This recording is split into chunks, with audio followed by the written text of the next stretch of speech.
The Muggle Death Eater and His Daughter by Great 78. Chapter 7. Doubts and Disappearances. A Wednesday in October 1993. Seeing as Richard Granger was a dead end for answers, and Sirius Black was still missing, Lucius decided that the next best thing was to try Remus Lupin. As a member of the Board of Governors of Hogwarts School, Lucius was welcome at the school any time he wished to visit. Therefore, in the middle of October, he stopped in to chat. "Ah, Mr. Malfoy, please, come in. Take a seat if you'd like. Would you care for tea?" The shabbily dressed professor was seated at his desk, a stack of essays waiting to be graded in front of him. "Thank you for seeing me, Professor." Lucius struggled to keep the note of condescension out of his voice. It was difficult. The man really was dressed, only a little better than a street urchin. "I suppose you're here about Draco's work in class?" Lucius had not been, but if Lupin thought he was, perhaps he should have been. Yes. Is there any reason for concern?" "No, quite the opposite. Draco is leading his house in class mocks. He's doing remarkably well. Clearly he's spending time practicing on his own, which is splendid." "That's good.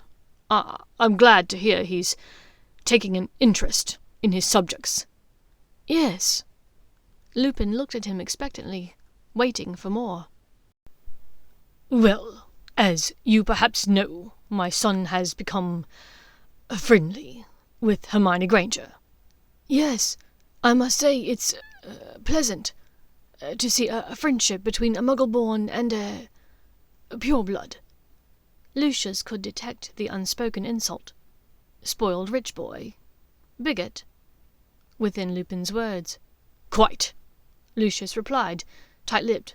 "I've been in contact with her father." He waited to see if this resonated at all with the other wizard. It did not appear to, although this did not surprise Lucius.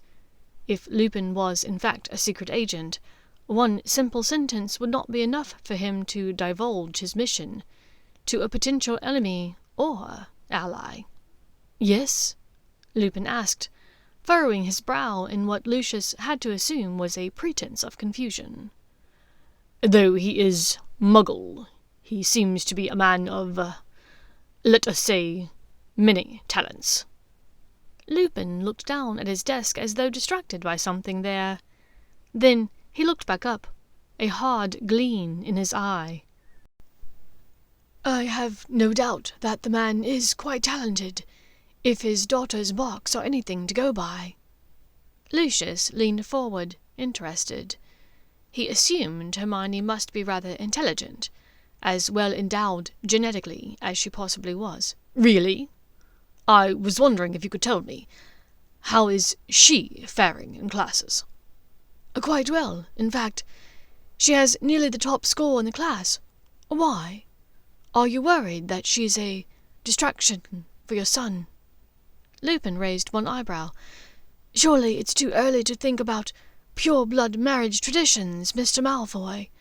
I don't think at 13 years old he will be corrupted by her, if that's what you're afraid of." "It wasn't," Lucius said quickly, although, now that it had been mentioned, it kind of was. He knew the children were friends, but did Draco like this girl in that way?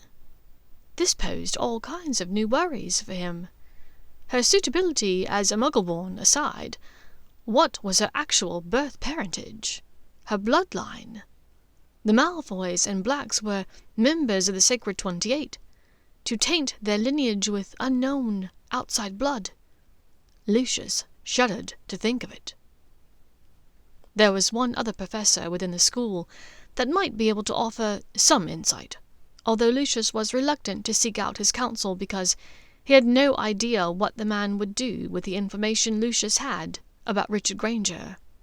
But he resolved to keep the specifics to himself. The dungeons were as cold as ever.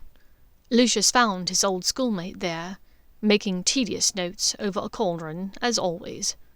Severus Snape at one time had been one of the Dark Lord's closest allies. Since the fall of Voldemort, however, he had been one of the most outspoken against him. This meant that Lucius had no idea where he stood now. Whilst it was entirely possible that Snape still worked secretly on behalf of the Dark Wizard, he seemed entirely smitten with the idea of whiling away his years as the lapdog of Albus Dumbledore. "Ah, Snape, good to see you." "Lucius." Neither wizard spoke for a moment. Lucius decided to forge ahead as though they were still on the same side. That is to say, the side of Dumbledore and his order. "I suppose you have been reading the papers, this business with Sirius Black." "I have," Snape said succinctly. "Well, what do you make of it?" Snape gazed at him openly, as though looking for elaboration. Finding none, he sighed. "I believe Sirius Black plans to find the Dark Lord and become his servant once more." "Yes, that's my belief as well," Lucius said. "And do you find the appointment of Professor Lupin to be oddly coincidental in that regard?" "I do," Snape drawled. Lucius nodded. Yes, building an army again." "Indeed." Snape raised a brow at him. "Snape, if I may speak frankly, old friend to old friend." "Of course."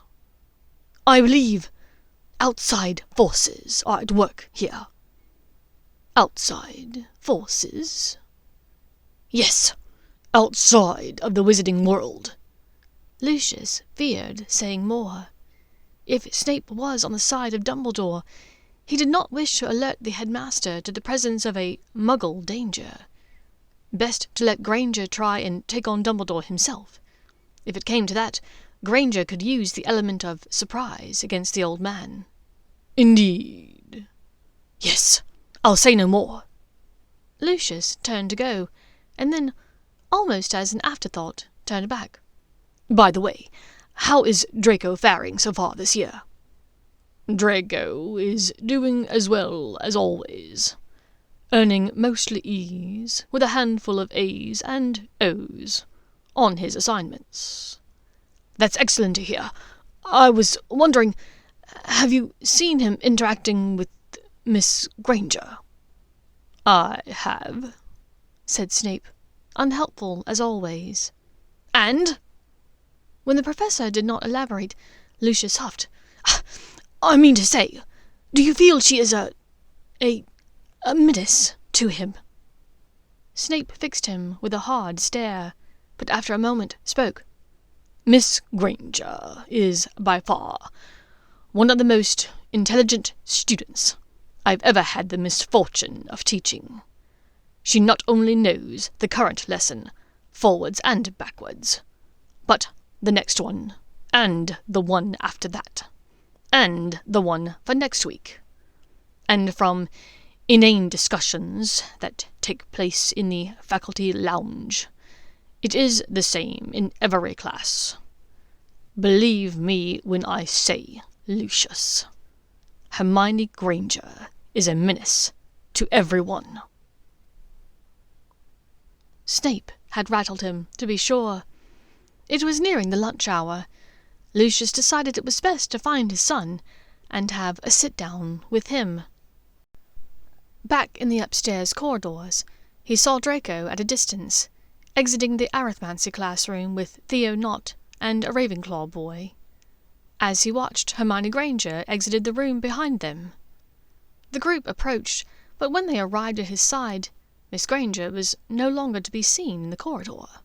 "Draco, I was hoping that I might have lunch with you and perhaps Hermione Granger," he said, peering about for her.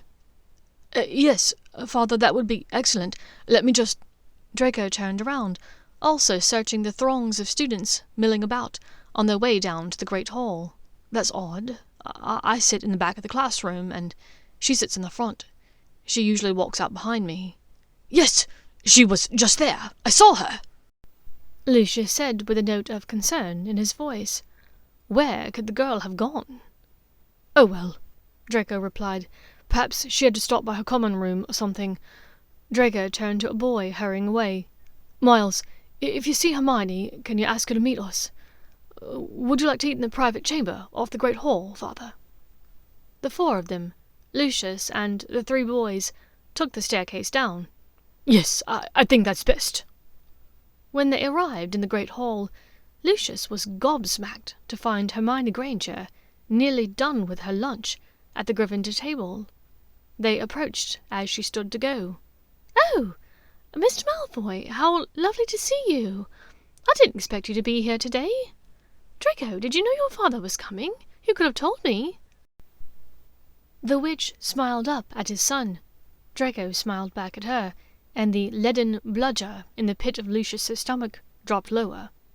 "Miss Granger, I was hoping you could join Draco and me for lunch, but it appears you are done."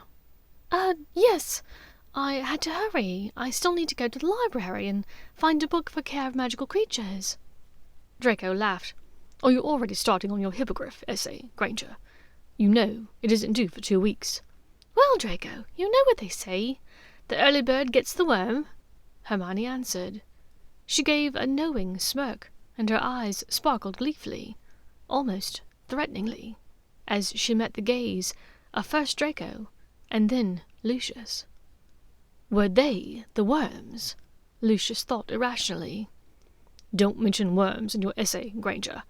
Hagrid will have us studying those next," Draco was saying. Lucius worked to keep a sneer of distaste from his face. "There was a professor that he would not be visiting today, if he could help it. Well, let us not keep you. Have a delightful afternoon." Father and son watched her go with vastly different expressions on their faces. She had been upstairs, behind Draco, he thought. Lucius knew there was no exit leading to the Great Hall from the other end of that corridor, not without taking about a dozen winding staircases and a couple of secret passageways, typically known only to upperclassmen. And yet, somehow, she had not only gotten to the Great Hall before them, but had finished her entire meal in the time that it took them to walk down 2 flights of stairs. Something wasn't adding up. Was it possible that this witch, this extraordinary girl, a 3rd year, had somehow managed to learn to apparate within the grounds of Hogwarts? Even the headmaster wasn't allowed to break those magical bonds, and yet somehow she had bent the laws of space and time around her. Coming here had dredged up more questions than it answered. What kind of magical being were they dealing with here? "Miney, have you seen my rat, Scabbers? He's been moping around the common room lately and I can't find him." Ronald Weasley folded his tall, gangly body to the ground, lifting the skirt of a bottom of a squashy armchair and peering underneath it, poking his lit wand at all the crevices and cracks. "Sorry, Ron, I haven't. Perhaps you ought to consider a cage for him," Hermione suggested as nicely as she could. She and Ron had reached something of a truce over the last couple of years after their rocky start in 1st year. Though she wouldn't classify him amongst her closest friends, Hermione had struck up a friendship with his sister, Ginny. Additionally, he was close friends with Harry Potter, and she and Harry had bonded during their time at Hogwarts. As 2 of the only 3 Gryffindors in their year raised by Muggles, she and Harry, and occasionally Dean, often found themselves giggling over wizard eccentricities, or comparing notes in their studies. Harry was quite smart, she found, and whilst Ron might not rival him in academics, Hermione had to admit that the ginger-haired wizard was a loyal friend to the boy with the unusual scar. Hermione, of course, had read all there was to read about the subject of Harry Potter and Voldemort. She knew, too, that he was rather unnerved about the whole Sirius Black escape. Sometimes, late at night, he would creep down to the common room and find her scratching her quill across parchment, recopying her own notes or pinning an essay. They would talk then, openly and honestly, in a way that he likely could not do with Ron. I just can't figure it out. He's always been a good rat. Kept his fur neat, ate a good meal. I've had him for several years, and Percy had him before then. But here lately he's been looking rather manky. I tried rat tonic, but it did nothing for him. Now I hadn't seen him for at least a week. Hermione hesitated to offer her thoughts on the matter. Ron clearly had difficulty with letting things go, and she knew from talking with Ginny that their family likely didn't have the funds to buy Ron a new pet. She had learned that much when Ginny had detailed the story of how she'd acquired an unusual diary at a thrift shop. That diary had led to the opening of the Chamber of Secrets, releasing the basilisk the year before. It was that very story, in fact, that had finally swayed her opinion of Ron Weasley. Anyone that followed their best friend into a sewer in order to save his little sister couldn't be all bad, she thought charitably. But this rat, Scabbers, if Ron truly had the animal for years, as he said, more than likely it had just holed away, looking for a place to die. Tell you what, I'll check the girls' dormitories, okay? Hermione closed her book and climbed the dormitory steps to her room. She flipped up the valence sheet on each bed, finding no rats, of course, but at least she could truthfully tell Ron that she had looked. Merlin's tits! He felt like he was going in circles. Scratch that. He was going in circles. He had finally managed to escape the boys' dormitory in Gryffindor Tower about 2 weeks ago, when someone left the door ajar. It had taken him 3 days to find his way through the castle to an exit. It was by sheer luck that he happened to find the humpback, one-eyed witch statue, recognizing it as a passage to Honeydukes down in the village of Hogsmeade. Now he was headed south, he thought. Being in the possession of neither money nor wand, Peter Pettigrew was relying upon his wits and his sense of direction to find his way to his former master's house. Unfortunately for him, Peter had always had a scarcity of both, and that was why, for the past 10 days or so, he'd been wandering in circles in the Scottish countryside. Winter was nearly here. Soon he would need to find a hole, bury himself deep, and scavenge a few months' supply of food, so that he could hunker down for winter. He shivered a bit, despite his fur coat, which was indeed looking rather manky. He only wished that he could have stayed put, could have stayed the boy's rat forever. That had been his intention, initially, once it became obvious that the Dark Lord likely wasn't coming back. He had managed to fool the entire wizarding world, so it had been fairly easy to fool a single family. Was it a bit odd, sleeping in a boy's pocket for several hours a day? Sharing that boy's body heat in bed at night? Yes, all right, he would admit it. It was odd. But he was a rat, after all. Sometimes, as a rat, you had to put up with, let's call it, sticky situations. A 13-year-old boy's bed was meant to be a solitary place. It was just an unfortunate turn of events that Peter found himself there. He shuddered. At least there would be no more repeats of those incidents. A large snowflake fell to the ground next to him, nearly the size of his own rat head. Peter sighed inwardly. It was time. He hurried on. This late in the autumn, bugs might be difficult to find, but perhaps he could still find some seeds. It would have to do. For the next day or so, Peter worked on digging a hole as deeply as his 9 little rat fingers could dig. Then he worked in a radial pattern around the hole, gathering as many stores of food as he could. It was December 10th, 1993. It was going to be a long winter. Thank you for listening to this chapter of The Muggle Death Eater by Great 78.